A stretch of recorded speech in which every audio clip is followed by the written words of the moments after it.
Is Russia going to invade Ukraine? Will global inflation cool or are we in for a prolonged period of higher prices and higher interest rates?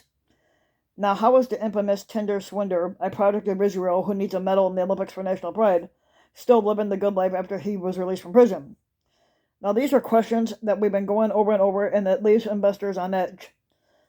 Global Now global stock markets have tumbled, and they were led by the popping of the tech bubble since the start of last year. This week we read Kai Tasa, the Torah portion dealing with the golden calf. Commentators have dealt with Aaron's role in this episode and how he could have been responsible for building that idol. Rabbi Baruch Epstein writes at Chabad.org. Let us draw upon an insight from one of the darkest moments in our history, the day the golden calf was created. It was the 16th of Tammuz. The Jewish people, less than 6 weeks since receiving the Torah at Sinai, and they panicked at Moses' apparent delay in returning from the mountaintop. Frustrated, a mob confronts Aaron, and they demand that he make them a god, hoping to deflate their zeal. Aaron instructs them to ask their wives for their jewelry for their use in crafting their new deity. Now the Jews' hot-headedness gets the better of their judgment, and they eagerly offer up their own personal earrings and bracelets. Sorry, Aaron, who was still hoping for his brother's return and an end to the madness, stalls, declaring that tomorrow will be a celebration for the visible ferryman that lives in the sky. See Exodus 32. Now, the Midrash they interpret this statement prophetically. Indeed, tomorrow, the 17th of Tammuz, will be in Moshiach's time as celebration for the invisible ferryman that lives in the sky. Now imagine Aaron's predicament here. His holy nephew, Hur, was just stoned to death for his attempts to stop this mob, and they were ready, willing, and able to do the same to Aaron. His only option to save this gang of thugs from irreversible sin is to build them an idol. And in the midst of this chaos, Aaron has the clarity to foresee and even proclaim tomorrow there will be a festival to the visible ferryman in the sky.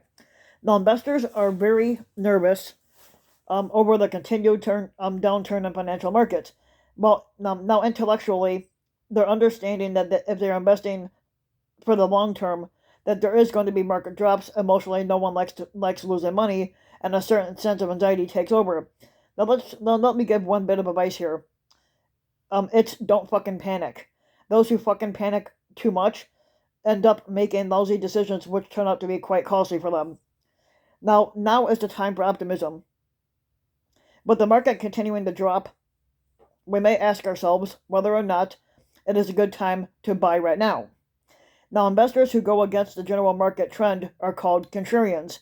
A contrarian is also defined as an individual who believes that a certain crowd behavior among investors can lead to exploitable mispricings. And in securities market, for example, widespread pessimism about a stock can drive a price so low that it overstates the company's risks and it understates its prospects for returning to profitability. Now, identifying and purchasing such distressed stocks and selling them after the company recovers can lead to above-average gains. Now, conversely, widespread optimism, as we are witnessing in technology, can result in an unjustifiably high valuation that will eventually lead to drop. When those high expectations don't pan out, avoiding investment in overhyped companies reduces the risk of such drops. Now, it is important to remember this. When a widespread market drops, there are investment opportunities. Many can be good, but profitable companies also drop significantly without any rational reason. And investing in what we call parlance, that's called throwing the baby out with the bathwater. This could mean that now may be a good time to invest. Of course, you need to do the research and weigh the risks versus the rewards. Now, chilling out. Heed the call of Aaron and don't panic. The future will be better. I know that it's not easy, but you would need to relax and stay focused on your long-term goals. It's important to remember that markets go up and down, and if you made a financial plan, it would have taken this type of market volatility into account. As we have written here many times, the worst thing you can do as an investor is panic and sell everything and then wait for the market to recover, and the market tends to recover very quickly.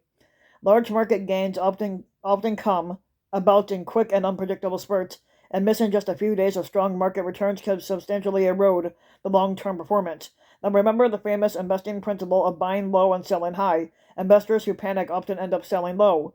Now the information contained in this article reflects the opinion of the author and not necessarily the opinion of Portfolio Resources Group or its affiliates.